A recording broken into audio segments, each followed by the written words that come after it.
What's up, YouTubers? Today we're going to talk about the Freeman Outdoors 451, designed by Jeff Freeman. This is a button lock flipper folding knife that is quite fidgety, has some amazing action. It's made of two monstrous slabs of titanium that are milled on the inside. Hopefully that shows, but they are milled out for some weight relief. There's some milling on the outside for a little bit of texturing, I guess, for grab. There's texturing all over the back here with some jimping that carries into the knife on the back as well as here on the bottom. So yeah, this is definitely going to be one of your harder use knives out there. This knife sports a 3.7 inch blade of S45 premium steel stainless. Pretty tough stuff, worked fine for me. This knife weighs in at 6.7 ounces. Ouch. So it almost reaches that 2 ounces per inch of the sweet spot, right? 2 ounces per inch of usable blade. Yeah, I know. Dad joke. This knife prices at $425, which is a little bit pricey, or it did for me. I don't know now. They kind of come and go in small batches. They're made in small batches. I want to say it's still $425. It might be $450, but obviously check your local dealer because price of everything's going up. In terms of some comparison knives for me, definitely in terms of kind of carry as well as use, the Hinder Knives XM24 was pretty similar. These are beefy guys. The XM24 has a 4-inch blade, weighs again also pretty close to I think a half a pound.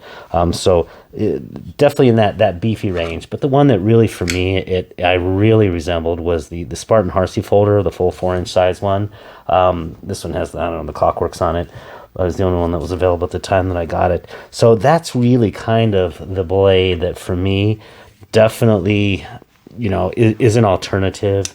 And this particular Spartan Harsey is like $525 because it has the special anodizing and stuff, but you can get them for pretty similar pricing, I believe. They're both kind of very equivalent in terms of the thickness. The 451 is actually a little bit thicker. Yeah, check that out. But thick slabs of titanium, pretty heavy, not great slicing knives. It's, again, I think this is really probably the closest alternative that I have in my collection, certainly. So that might be the consideration there for an alternative in this price range. As far as let's jump into the pros of this knife. This one has multiple deployments. Obviously, the flipper is the principal and primary, but it does have kind of a faux hole here. It doesn't go all the way through. It's not quite a fuller, but it's, like I said, I'm just calling it kind of a faux hole or a faux fuller. And you can definitely deploy it. Sometimes it'll slip out, but you can deploy it. And then on the back side, actually spotty flicks. You gotta give it some definite authority on that one to overcome the resistance that the plunge there, holding it back. So definitely really good. Yeah, you do have to watch out, by the way. One of the things, just a public service note, this thing is a guillotine drop. So yeah, that's kind of one of the things. Great action on the deployment. Just got to be cautious on the redeploy back. This is a super tough overbuilt knife. It is extremely sturdy. There are, there's back barrel spacer, and these are all thick. Everything about this knife just screams overbuilt and tough. And if that's what you're looking for, it's fantastic. What I really liked about this knife is the frosting on this. It's kind of like, reminds me of the Chris Reeve or the McNeese Performance PM2, Performance Machine 2, Mac 2. And it just has that nice frosting on it that gives a little bit of a chalky feel. I really, really like that. But it's not like overly chalky like some of the Kershaw knives. So really enjoy that. This knife is absolutely great in gloves. Let me go ahead and slap some of those on. Left-handed, right-handed. With the flipper, boy, this thing's fantastic. Great fit in hand with gloves. All of this texturing throughout is actually fantastic. And this was the natural use case. Easy to redeploy back or retract back. And yeah, so that just speaks to really what the strength of this knife is entirely. And then last thing that really was super on the strong side on this one is this convex sharpening is, I think this was hand done. This was one of the best, if not the best, sharpenings I've ever gotten on a knife. It was literally perfect.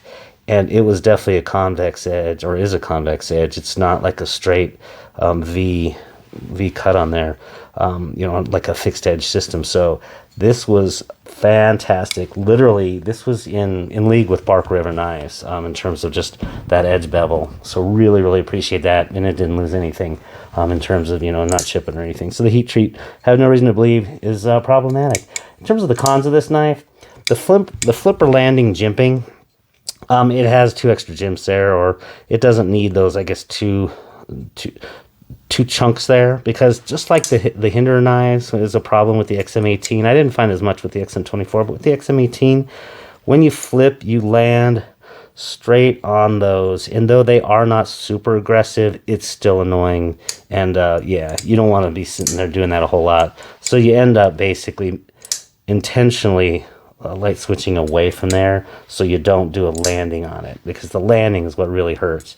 And definitely, I think one of the cons in there, I think the lanyard in combination with not a deep carry pocket clip, it's I won't say it's comical, but when I was carrying this around, you have this inch, and I'm not necessarily one that, you know, has to have super deep carry pocket clip, but there was plenty of grab there that I don't understand the need for the lanyard here. And it literally, all of this stuff is sticking out of your pocket.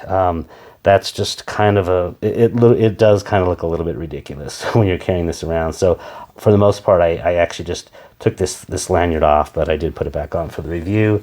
The two in combination, a little bit silly with the shallow carry clip. So definitely one of the bad things. The baffled grind on this thing.